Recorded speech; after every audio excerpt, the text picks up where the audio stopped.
Hello and welcome to the video version of my journal. I'm Steffanie Rivers. Come on in, kings and queens. Welcome to the conversation. You're watching my journal, and I am Steffanie Rivers. And I know you see that reflection in the background over my left shoulder. That's just traffic passing by, so don't be too distracted. It's a sunny day, and I hope you're experiencing the same thing. Again, if you are new to the conversation, we want to welcome you for the first time. And if you are returning, welcome back to the conversation. I'm Steffanie Rivers, and this is the video version of my journal. Today, we're talking about critical race theory. It's gaining traction in diversity training classes throughout school districts and colleges and even corporate America. And since they keep coming up with new terms like every single week, you might not be that familiar with critical race theory and what it means. So essentially, critical race theory is the idea that in American institutions, they are inherently designed to maintain economic, social, and political inequalities. These inequalities propel and protect white people at the expense of everyone else, especially descendants of American slaves, AKA African Americans, AKA Black people. Sounds right to me. So I agree with critical race theory. Now, of course, there are some people who disagree with that theory. There are some people who undercover agree, they know it's going on, but they don't want it widely discussed, because the best way for this theory, or the best way to protect the institution of institutionalized racism in America, white privilege in America, is for people to think that it doesn't exist, for people to not discuss it, so it goes unchallenged. And that is why a lot of people don't want it discussed, don't want you to believe that it exists. But if you're over 15 years old, you probably have already experienced it, and we're going to talk about some of it today. God forbid that white people have to smell their own shit. God forbid that people have to actually be accountable for their actions. God forbid that they have to face the realities of that.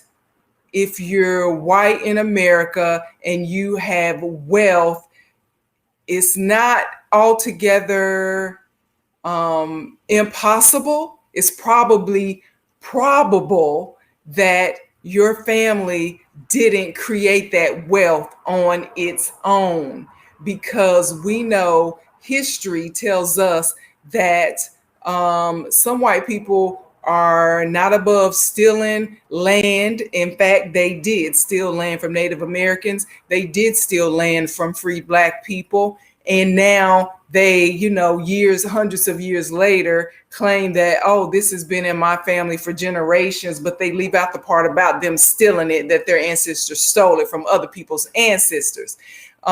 Most of it was, if you look at inventions, if you look at companies, if you look at culture, those things were sometimes started by people who were not white, but for some reason those people never got credit. They never got the royalties. They never got the patents for their inventions, for their business ideas, for their businesses. For one reason or another, white privilege has allowed some white people in America to escape the realities that they, in their lineage, they did not come by this wealth. It was achieved by ill-gotten gains. It was achieved by hook or crook. And so the reality is that some of these white CEOs or head coaches, they weren't the best people for the job. They were not the best person for the job. The best person, the most qualified for the job, didn't even get the interview. Or if they got the interview, they were told, well, we see that you have some inconsistencies in how you operate, or they come up with all kind of excuses as to why they don't choose the most qualified, best person for the job, just to give it to somebody's son, somebody's daughter, who they know that 9 times out of 10 turns out to be a white person. So the reality is that their families, some white families, can afford these big estates because of redlining practices in the real estate industry in America. Some people would rather give a discount to a white person to live in the neighborhood than to give a black person or a brown person's family the opportunity to own in that same neighborhood and pay fair market value. So those are the realities, and that is what critical race theory is all about. So if you haven't already, be sure to like, share, and subscribe to the video. Critical race theory doesn't have to be proven by examples from 400 years ago. Critical race theory can be proven by events that happened just last week, because just last week at a high school in West Point, Mississippi, I think it was West Point High School. If you haven't already heard, you're about to hear what happened. There were two, it's graduation time all across America in high schools and colleges.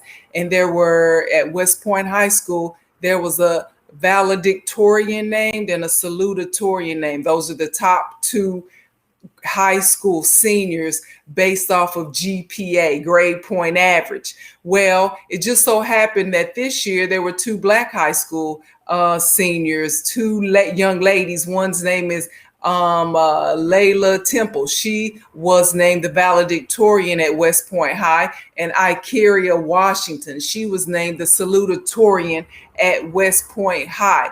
They earned in blind calculations, in let's just do the numbers type of a calculation, they came out on top over everybody in their senior class. And so school administrators, they do their own calculations, but they do it the same way every year. And it turns out that Layla and Ikeria were named valedictorian and salutatorian. So let's say congratulations to those two young ladies. But when two black seniors won the coveted valedictorian and salutatorian honors, all of a sudden now the school principal, the administrators at this high school, now they want to recalculate some stuff because they didn't like the fact, or the parents of some white students didn't like the fact that two black kids beat out their little white babies. And so now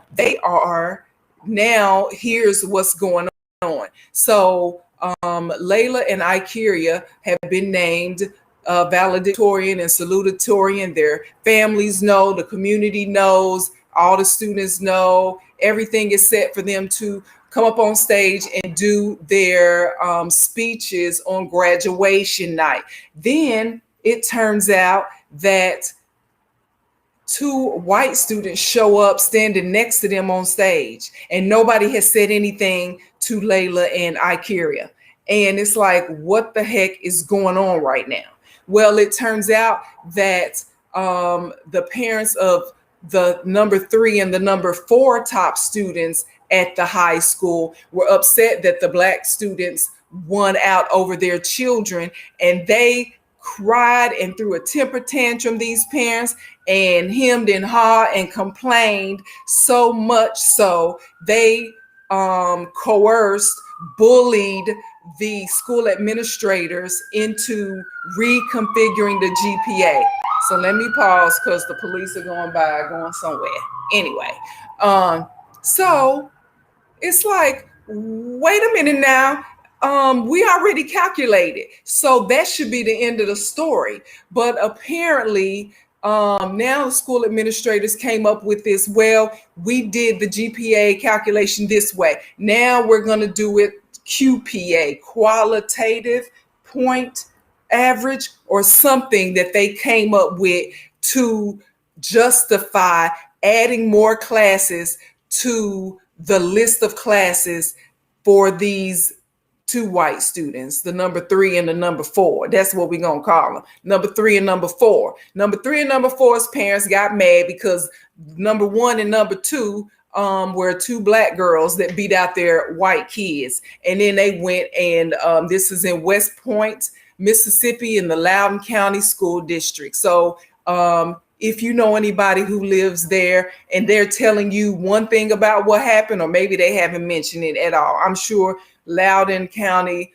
West Point, Mississippi ain't that big. So you can go ahead and send them this video. So like, share, and subscribe, and send it on down there. So to add insult to injury, like I was saying, it's one thing you think you've been told, not think, you've been told. It's been solidified. It's been announced that you are the winner. You are the Sal and the Val and the Sal of the graduating class. And then to find out on social media, of all places, because these people didn't even have enough guts to tell you that, oh, well, we decided to recalculate. And we're recalculating because they're coming up with some mess. So at any rate, the students, apparently number 3 and number 4, they claimed that they had a scholarship on the line and that they needed to be Val and Sal of the class to solidify their scholarships. Well, you know what? That's too bad. Excuse me. Gotta get my water in case let me go ahead and drink. That's too bad. Number 3 and number 4. Y'all should have thought of that in the earlier part of the semester when you was probably off doing something else, when you should have been studying. Now you want to hem and haw and cry to your mama and your daddy, and got your mama and your daddy looking like fools right now, because now they're pushing the white privilege agenda to get their children placed as co-valedictorian and co-salutatorian. That makes 0 sense. 0.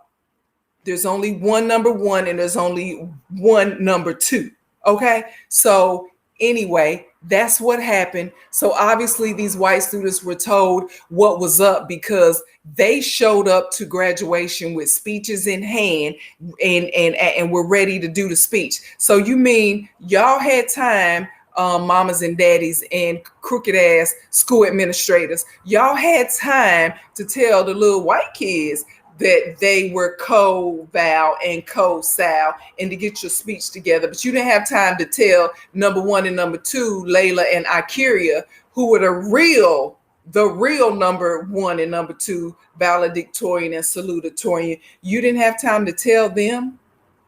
Really? Now, as I don't know if I mentioned this, but I used to teach classes. I used to teach at Morgan State University in Baltimore. I was trying to wait for that to pass, the plane to pass. And I would say day 1, when I was introducing myself to my students, that now, between now and the end of the semester, is the time for you to do the work. The last week of class is not the time for you to ask me for extracurricular activities. I mean, extracurricular work. That's not time for you to do that, because the answer is going to be no. I'm not going to waste your time and mine giving you extra credit at the end of the semester when you had all semester to do the work. Now, it seems to me that the most accountable, the most responsible, the most adult thing to do for the people who oversee West Point High School in Loudoun County, Mississippi, would have been for them to give some type of version of an answer to the parents and to number 3 and number 4, Becky and Barry. Okay, that would have been the best time, the best answer for them to do that. But instead, they let the parents tell them some hook and crook story about why they needed to have it recalculated. And so that is critical race theory in action in present day, not 400 years ago, not 50 years ago, but last week. Okay, so that's reality in America. Those who want to protect white people from smelling their own boo-boo, and they don't care about the emotional trauma that it causes to people, to Black and brown people in general, and to people like Layla and Ikeria specifically in this instance. Can you imagine that being in high school, making a grade, getting all the grades on your test, showing up every day like they told you you're supposed to, being the best you can be, and then to be told congratulations, you're valedictorian, Layla. Congratulations, you're salutatorian, Ikeria, only to let some Becky and Barry stand up there next to you because they complained and cried because they didn't like that you beat them out. It's like, what do we have to do to make this happen? To get a fair shot? Why is it always some other excuse that white privilege allows people to come up with? Who is going to stand up? We got to stand up for ourselves. Another instance that happened just last week is tennis growing tennis star Naomi Osaka. She's part African American and part Japanese. She withdrew from the French Open, and she was leading in her matches, but she withdrew because, as good as she is on the court, she has an issue. She said herself, an issue with, she's dealing with depression. And because it must be a rule, mandatory, that you must do media interviews. And so because Naomi felt as if dealing with the media was going to trigger her depression, and she didn't want to do that, she did drop out of the French Open instead of having to face media people asking all kinds of crazy questions that have nothing to do with it, with what her skills are on the court. And so that speaks volumes about how important it is to be emotionally healthy, not just physically healthy, but what is your mental going through? What are you emotionally going through? And you have to protect yourself. So if you haven't already, while I'm getting this ready, please like and share this video. They were asking tennis star Venus Williams about how she felt about what Miss Naomi Osaka was going through. And they asked Venus, how did she deal with the pressure of the media, seeing that it's been decades for her, and what is her strategy? So before I show you what her strategy is, because I'm going to show you a video that was posted on Twitter, I want to read the Copyright Act of 1976. It allows me to show you videos and other possibly copyrighted material for the purpose of teaching and researching and commenting and critiquing.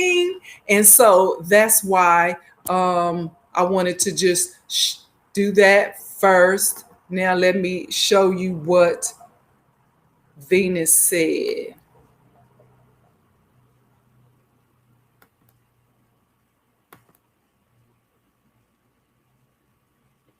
For me personally, how I deal with it was that I know every single person asking me a question can't play as well as I can and never will. So no matter what you say or what you write, you'll never let it handle me. So that's how I deal with it. But each person deals with it differently.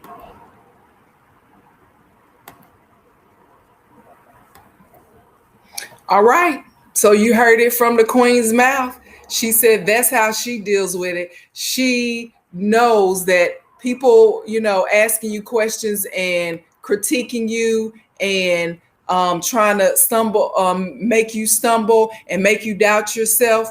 They can't play the game. The game is them trying to trip you up.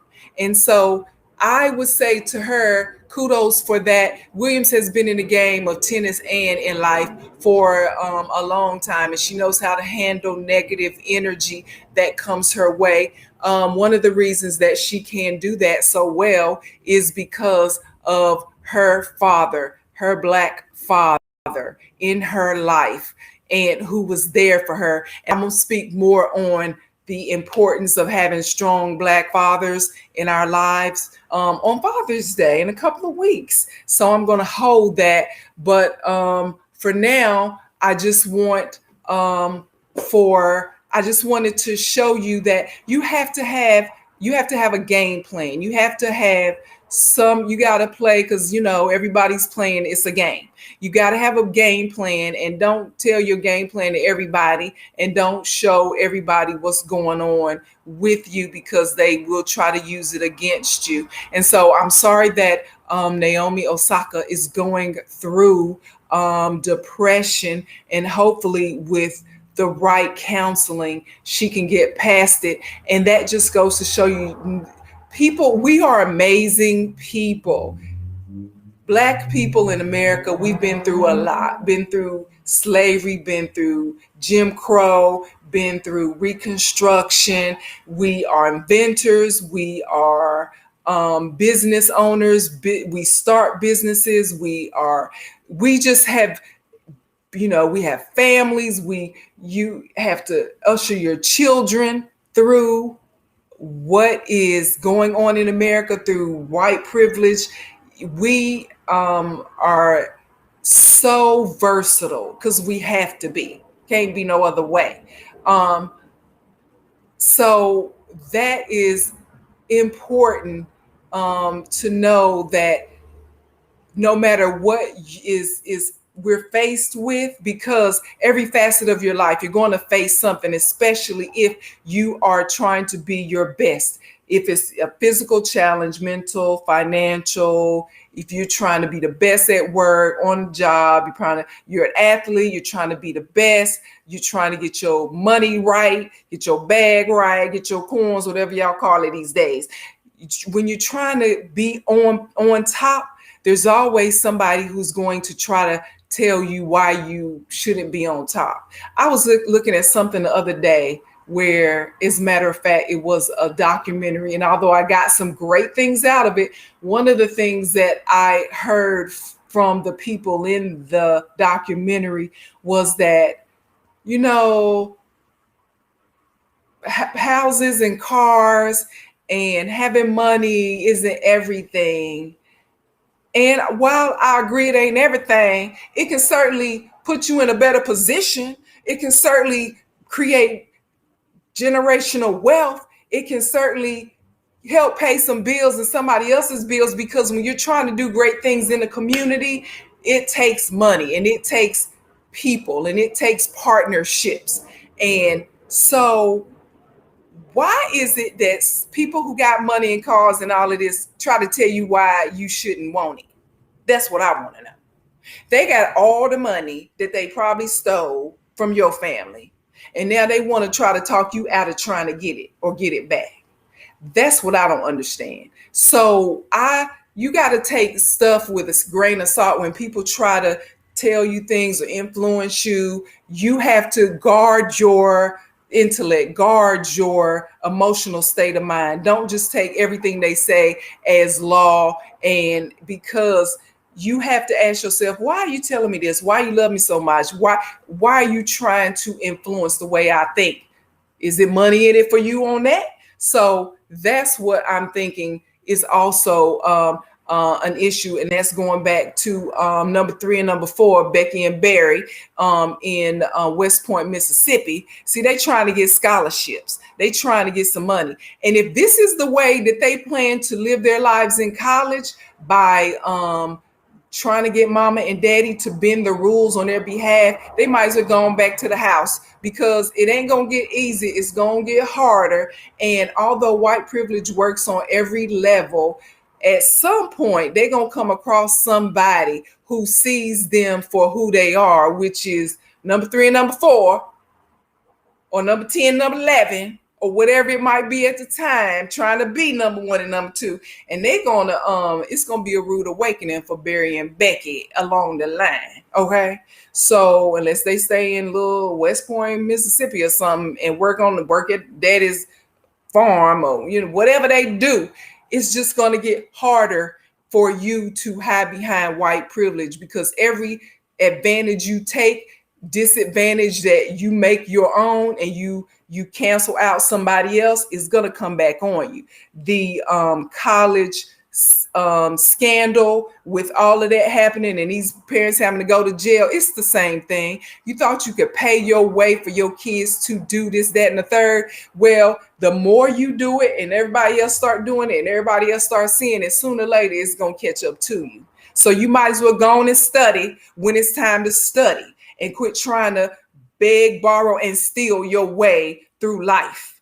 So that leads me to this little 2-year-old girl who was just, inducted into the Mensa Society, Mensa International. Her name is Cash Quest. And while I am trying to pull up a picture of Cash, let me see if I can pull it up, see if it's going to work. You know what? I'm doing good, so I'm not going to try to do too much. Let me see. I'll put her name in the chat. Cash Quest, that's the little girl's name. She was just inducted into Mensa. And Mensa, if you don't know, is Mensa International. They support the study of intelligence, and Cash is that's why I wanted to show you a picture of her. She is biracial. Her mother is Indian American and her father is African American. And so she's a little brown girl, and she's just 2 years old, and she has been inducted into Mensa. Her mom, and they went on Jimmy Kimmel's show, and they her and Jimmy, he likes to, no, that's the other dude. But at any rate, she was on the show. I think it was Jimmy Kimmel though, and he was competing against her. Lil Cash's mom was holding up the symbols from the elements chart. Now, I haven't seen the elements chart since high school myself, and I'm sure I could pick out some stuff like H2O. I know that's water, and I know NaC something is sodium chloride. I know some stuff, but Cash knows at 2 years old, knows all this by heart. And so, of course, she beat out Jimmy Kimmel. And so Cash her mother has started a homeschooling situation for this 2-year-old. And they talked about how, I don't know how long she's been talking, but her parents were on Jimmy Kimmel with her, and they talked about how she was carrying on a conversation with the doctor at the pediatrician's office a couple of months ago. And then that's when they thought, okay, she ain't but one. She carrying on conversations with grown folks. Maybe we need to check into this. So they got her tested, and she, in fact, is the youngest Mensa member. And so congratulations to her. And I'm bringing this up because we are so special. We're smart, we're funny, we're talented, we are resilient. That's the word I'm looking for. We are resilient. And so, but at 2 years old, at 5 years old, at 10 years old, we need the protection of our communities and our families to protect us from Becky's and Barry's who are backstabbers and whose parents are willing to do anything to make sure Becky and Barry come out on top.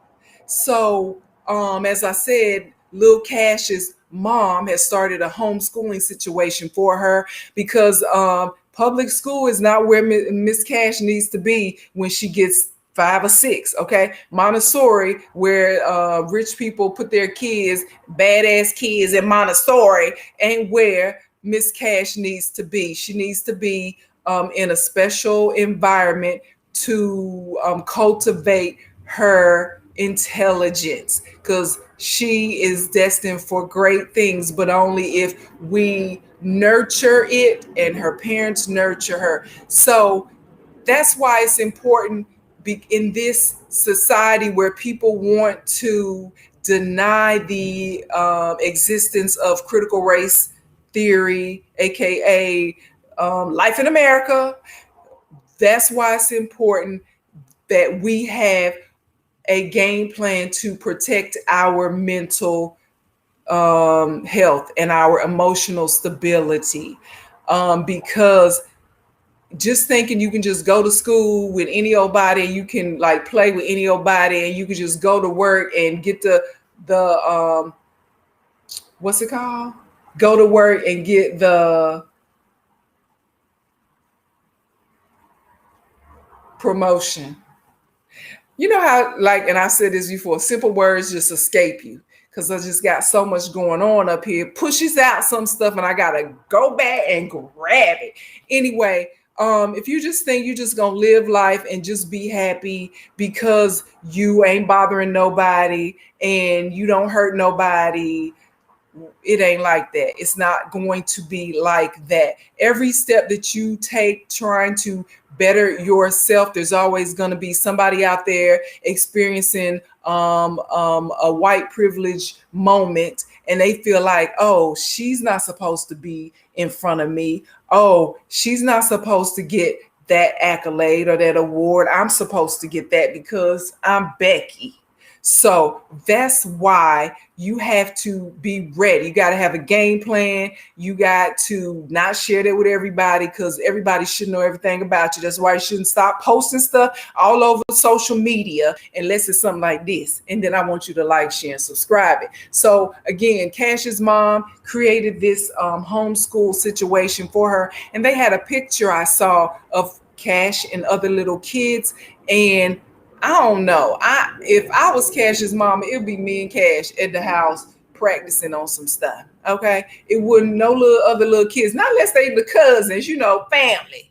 But all these other little people, that's why they got mamas and daddies. Because right now, Cash is the priority. And all these other people coming up in here, Bears and Becky's going, before it's over with, if they got anything to do with it, they're going to make Cash hate her skin. They're going to tell her she's not really that smart. After they finish cheating off of her test, they're going to steal her Mensa card and they're going to claim they as smart as she is. And that's why you got to watch your back when you dealing with folk. Now, not everybody. Some white people are okay. But it's a great number of them that ain't okay. They ain't nothing but hell on wheels, and you got to watch them. And that's why I believe critical race theory is actually a reality. It's actually what Black people in America live every day. Now, to find out more about the things that I care about, I'm going to type it in here. You can go to the written version. Go to eurweb.com to see the written version of my journal.